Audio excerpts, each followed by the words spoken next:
ایران کے خلاف جنگ کے حوالے سے آپ کو اپڈیٹ کریں کہ امریکہ اور یورپ آمنے سامنے آ گئے ہیں۔ جرمنی نے روسی تیل پر پابندیاں نرم کرنے کے امریکی فیصلے کو خطرناک قرار دے دیا ہے۔ فرانس اور اٹلی نے اپنے بحری جہاز آبنائے ہرمز سے بحفاظت گزارنے کے لیے ایرانی حکومت سے رابطہ کر لیا۔ ایران کے خلاف جنگ امریکہ اور یورپ میں پھوٹ پڑ گئی۔ صدر ٹرمپ کی پالیسی پر یورپ میں اختلافات سامنے آ گئے۔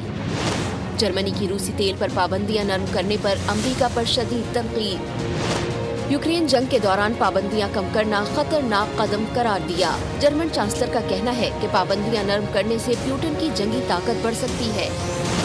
روس کو جنگ کے لیے مزید فنڈز مل سکتے ہیں۔ یورپی رہنما روس کو ایران جنگ کا فائدہ اٹھانے سے روکنا چاہتے ہیں۔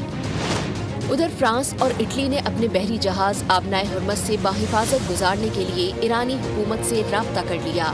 اخبار فائنینشل ٹائمز کے مطابق یورپی ممالک جنگ کو مزید پھیلائے بغیر توانائی کی سپلائی بحال کرنا چاہتے ہیں۔ دوسری جانب ایران نے ترکیہ کے بحری جہاز کو آبنائے ہرمز سے گزرنے کی اجازت دے دی۔